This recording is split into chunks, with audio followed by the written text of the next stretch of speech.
Ce message, il est pour toi. On va voir la semaine entre le 7 et le 13 novembre 2022. Les énergies pour les balances, qu'est-ce qu'ils doivent savoir cette semaine, sur quoi ils doivent se baser. Et nous allons être sur le numéro 30, la harpe.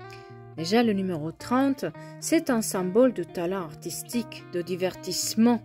C'est un symbole de se faire plaisir cette semaine. Cette semaine, on doit être créatif. Contrairement aux idées reçues, la créativité n'est pas forcément un don. Elle peut aussi se travailler et se développer. Nous créons tous les jours et souvent, même sans nous rendre compte, la cuisine, le bricolage, le chant, l'écriture, le rêve éveillé, l'imagination, le jeu, ce sont des actes créatifs. D'accord? Donc pour vous développer votre sensibilité et votre créativité, utilisez tous vos sens et appréciez la beauté de tout ce qui vous entoure. Une jolie fleur, un arc-en-ciel, les enfants, les oiseaux qui chantent, une douce mélodie, peu importe. C'est le goût de faire quelque chose qui est nouveau pour vous, de développer aussi vos capacités créatives.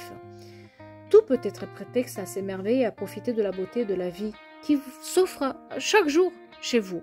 Donc on vous demande d'apprécier un tout petit peu plus le moment présent cette semaine, d'être plus dans le présent et pas dans vos rancunes, dans vos douleurs, dans votre victimisation, dans tous ces obstacles qui sont là, de se laisser aller un peu plus, de se faire plaisir un tout petit peu plus, de regarder toutes ces petites choses que vous avez déjà et être dans la gratitude vis-à-vis de ce que vous avez déjà. Si vous êtes dans la gratitude de ce que vous avez déjà, vous pouvez aussi vous imaginer qu'est-ce que vous pourriez avoir d'autre.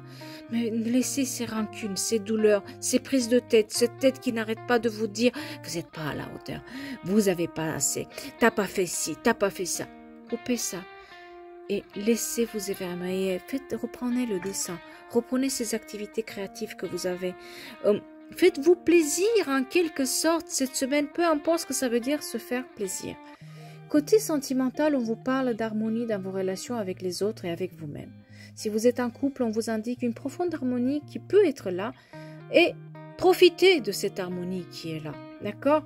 Si vous avez des difficultés, et n'essayez pas de les régler par le conflit, mais allez chercher, puiser dans votre créativité pour demander de l'aide ou alors pour discuter avec la personne. Soyez à l'écoute aussi de l'autre un tout petit peu. Si vous êtes célibataire, on vous signifie que vous avez peut-être réussi cette semaine à mettre un tout petit peu une harmonie saine, de vous faire plaisir, de jouer votre propre note, de s'écouter soi-même, de faire les choses qu'on aime et ne plus faire les choses pour les autres, de plus être en conflit avec soi-même et porter un masque pour que l'autre nous voie. Juste être soi-même cette semaine. Côté professionnel, bien sûr, tous les métiers artistiques vont être mis à l'honneur. Cette semaine, vous avez des opportunités peut-être qui vont se mettre en place côté artistique, mais on vous demande aussi de vous encourager à faire preuve de créativité et curiosité dans votre travail, d'être un peu plus créatif, d'être un peu plus authentique. Oui, s'inspirer des autres, c'est bien, mais il faut mettre aussi son côté authentique à l'épreuve et comme ça, on peut arriver à vendre plus, comme ça, peut-être on peut arriver à rencontrer d'autres personnes qui pourront nous donner des conseils. Sortez, voyez des gens.